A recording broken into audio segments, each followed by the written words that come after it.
Samajwadi party Bharatiya Janata party को टक्कर दे रही है।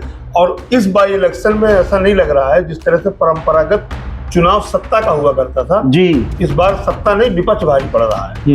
बीजेपी का जो ये कम्युनल एजेंडा था वो उसका स्टीम होता है, वो टाइम खत्म हो गया, 22 के बाद खत्म हो गया, वो उसको उल्टा जा रहा है। जितना उसको इशू बनाती है वहां से इलेक्शन हार जाती है। लेकिन आजम खान स्टैंड लेने में कभी पीछे नहीं हुए, उन्होंने अंजाम की परवाह नहीं की। उत्तर प्रदेश की समाजवादी पार्टी में जो लीडरशिप है महिलाओं की और जो मुसलमान उत्तर प्रदेश में, उनमें से आज के तारीख में इकरा हसन से एजुकेटेड कोई लेडी है नहीं। उपचुनाव में इकरा का प्रभाव दिखेगा? प्रभाव दिखेगा, डिमांड है उसकी, और वो जहां जहां जाएंगी वहां रिजल्ट के नंबर अच्छे आएंगे। समाजवादी और पार्टी और कांग्रेस का उत्तर प्रदेश में अलायंस की वजह से मुसलमान भ्रमित नहीं हुआ और वो परंपरागत पार्टी समाजवादी पार्टी को वोट दिया, और जहां कांग्रेस कैंडिडेट था वहां समाजवादी पार्टी के मतदाता ने कांग्रेस के कैंडिडेट को वोट दिया। नमस्कार दोस्तों, स्वागत है आपका। उत्तर प्रदेश में 9 सीटों का उपचुनाव चल रहा है। समाजवादी पार्टी एड़ी चोटी का इन चुनावों में जीत के लिए दारोमदार लगा रही है, पूरा जोर लगा रही है। अखिलेश यादव या यादव परिवार के सारे सदस्य इन उपचुनाव में एक एक सीट पर पहुंच रहे हैं और वहां पर प्रचार की कमान संभाल रहे हैं। लेकिन इन सब के बीच में बहुत सारे ऐसे नेता भी हैं जो समाजवादी पार्टी की पहली लीडरशिप के साथ कदम से कदम मिलाकर चल रहे हैं और वो अगले बड़े नेता के तौर पर स्टैब्लिश्ड हो रहे हैं। उनमें से एक नाम है इकरा हसन चौधरी का। इकरा कैराना की सांसद हैं, पहली बार वो सांसद बनी हैं। बावजूद इसके उनको जो समाजवादी पार्टी में मौके मिल रहे हैं वो उनके आगे आने वाली लीडरशिप में, उनकी सियासत में कितना उनके लिए इंपॉर्टेंट रोल करेंगे और किस तरह इकरा चौधरी मुसलमानों की बड़ी नेता बन रही हैं, इस पर बात करेंगे, क्योंकि वो महाराष्ट्र से लेकर के और उत्तर प्रदेश के बाईपोल में खूब जमकर प्रचार कर रही हैं। इस पर हमारे साथ बातचीत करने के लिए वरिष्ठ पत्रकार जैद अहमद साहब हैं। सर, सबसे पहले तो जो 9 सीटों के बाईपोल हो रहे हैं, इनको कैसे देख रहे हैं आप?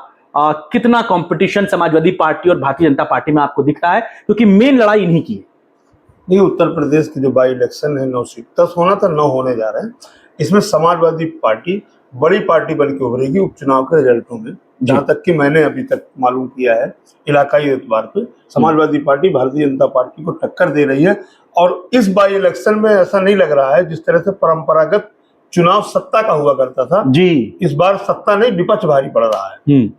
तो ये बात किन बुनियाद पर आप कहते हैं कि समाजवादी पार्टी ज्यादा टक्कर दे रही है या मजबूत है? क्योंकि अमूमन ऐसा देखा जाता था कि जो सत्ता में पार्टी रहती थी बाई इलेक्शन उसी के होते थे। अगर 9 सीटों पर मैं कहता हूं 50% पे भी सपा आगे हो गई तो ये किस तरीके से निजाम को बदलने वाले हैं? देखिए, 2024 के चुनाव का जो रिजल्ट आया है उससे जनता जो मतदाता उत्साह से वोट नहीं डालता था और वो मतदाता था समाजवादी पार्टी ग्रुप का, वो पीडीए के नाम से एकजुट हुआ। 2024 में उसने समाजवादी पार्टी और कांग्रेस अलायंस को भारतीय जनता पार्टी से ज्यादा सीटें उत्तर प्रदेश में दी और इस बाई इलेक्शन में वो उत्साह के साथ वोटिंग करने जा रहा है, सीटें जिताने जा रहा है। और उसका मानना है कि हम 2027 की तैयारी चल रही है, 27 में भारतीय जनता पार्टी को उत्तर प्रदेश से बदलना है। कितना सीट दे रहे हैं आप? 9 में समाजवादी कितनी सीटें जीतती दिख रही है आपको? मुझे अभी तक 6 सीटें उसकी क्लियर दिख रही हैं, आगे लड़ाई में है वो। कौन कौन सी? उसकी करहल है, मीरापुर है, कुंदरकी है, सीसामऊ है। ये सीटें 6 सीटें उत्तर प्रदेश की, अंबेडकर नगर की खैर है, समाजवादी पार्टी जीतने जा रही है। दिख रहा है, आप ग्राउंड पर इस चीज को ऑब्जर्व कर रहे हैं। यस। इन चुनावों में इकरा चौधरी का बड़ा नाम है, बड़ी फैन फॉलोइंग है, जबकि वो पहली बार सांसद बनी हैं, लंदन में पढ़ी हैं। हालांकि उनका पॉलिटिकली बैकग्राउंड रहा, उनके पापा सांसद रहे हैं। देखिए, जनता का रुझान इकरा हसन जब बोलती हैं, बात करती हैं, और जो उनकी सादगी है, शालीनता है और राजनीति में जिस तरह की संविधान ने अपेक्षा की है जनप्रतिनिधियों की, उसमें वो खरी उतरती है। दूसरी बात यह है कि उनके दादा और उनके नाना वो दोनों सांसद थे, उनकी माँ और उनके पिताजी वो भी सांसद थे।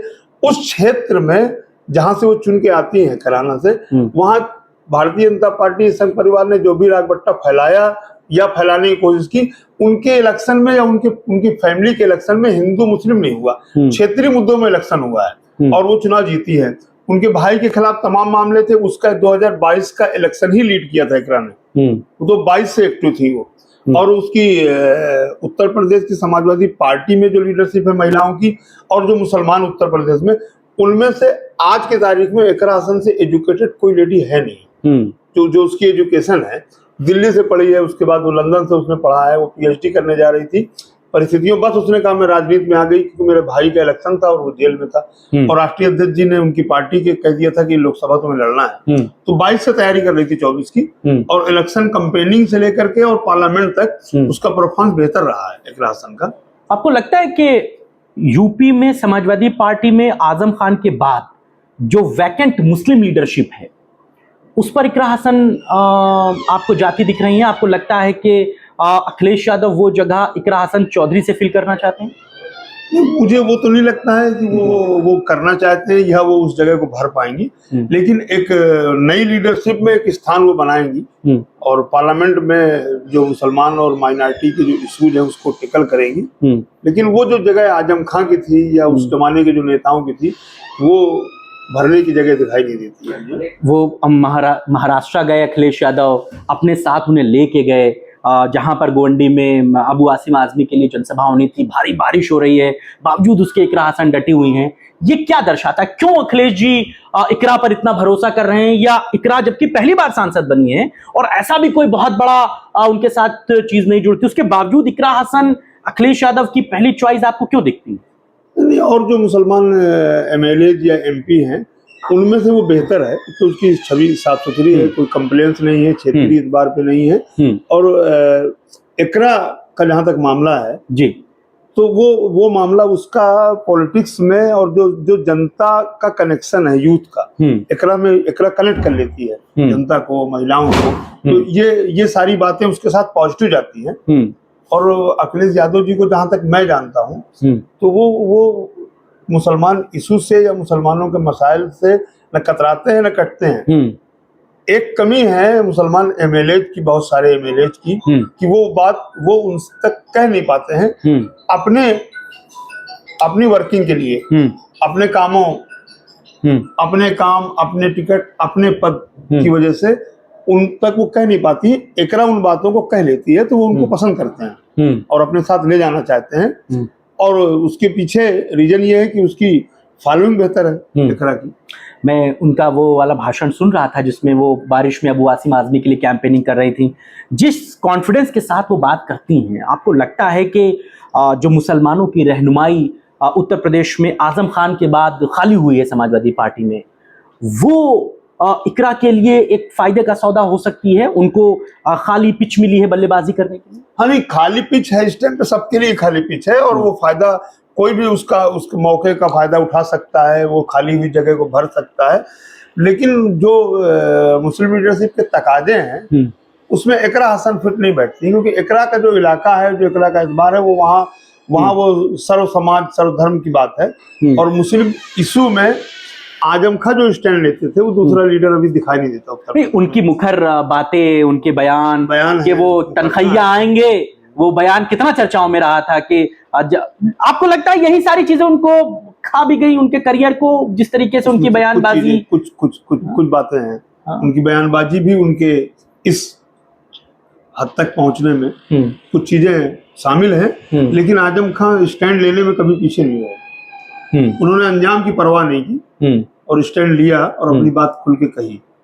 जब भी जो मामले आए पार्टी नेतृत्व के सामने भी उन्होंने कहा और मंचों से भी कहा, मीडिया से भी कहा।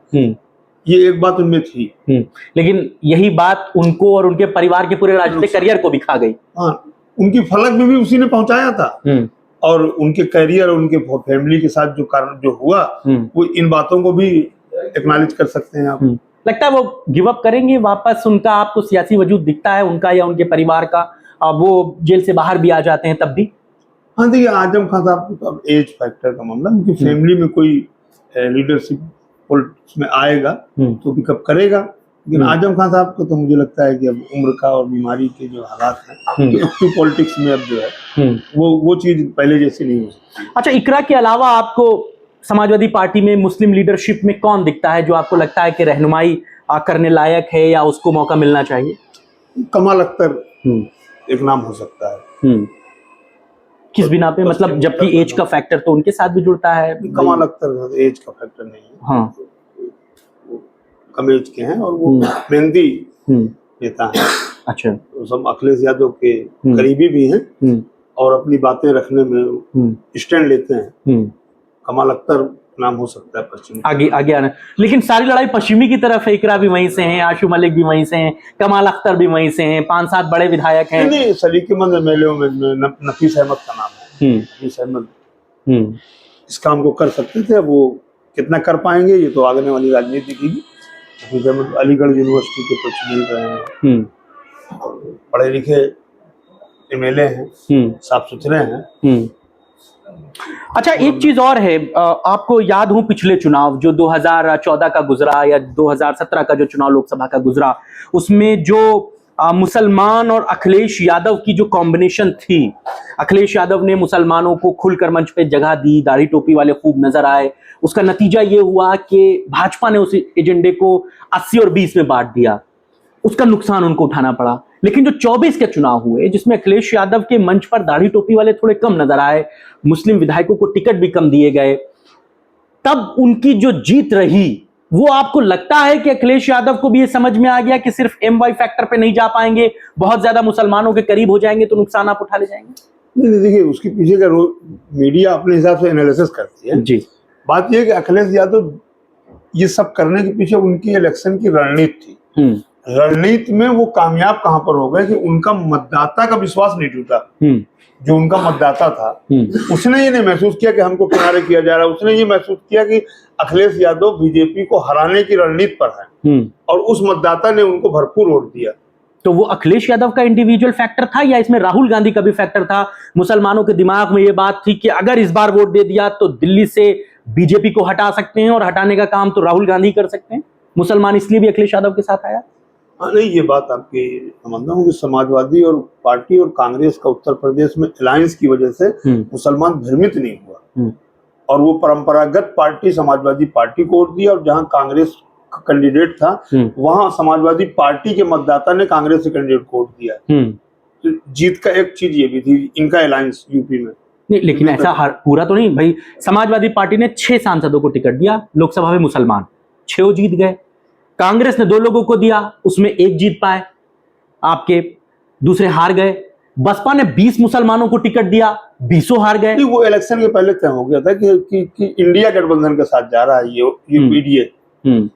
मुसलमान के साथ जो भी मतदाता था वो पीडीए की तरफ जा रहा था। वो उत्तर प्रदेश में वो इनके साथ था, इंडिया गठबंधन कह लीजिए या पीडीए कह लीजिए। बीएसपी को खारिज कर चुका था इलेक्शन से पहले मुसलमान। तो इस बार के बाई इलेक्शन में आप कैसे देख रहे हैं? फिर 9 में से 4 मुसलमान कैंडिडेट हैं, वो फिर उसी ट्रैक पे जा रहे हैं, बीजेपी इसी बात का एजेंडा बना रही है। लेकिन देखिए बीजेपी का जो ये कम्युनल एजेंडा था वो उसका एक स्टीम होता है, वो टाइम खत्म हो गया, 22 के बाद खत्म हो गया, वो उसके उल्टा जा रहा है। जितना उसको इशू बनाती है वहां से इलेक्शन हार जाती है। हरियाणा में तो हिट हुआ, बीजेपी चुनाव जीत गई। उत्तर प्रदेश अलग है, हरियाणा का अलग, हर जगह का अलग इलेक्शन। यूपी में फेल होने जा रहा है और अखिलेश यादव समाजवादी की जो रणनीति है वो उत्तर प्रदेश में है, उत्तर प्रदेश के लिए है। तो ये जो बटोगे तो कटोगे वाली लाइन है, ये क्या आपको दिख रहा है इसका फ्यूचर?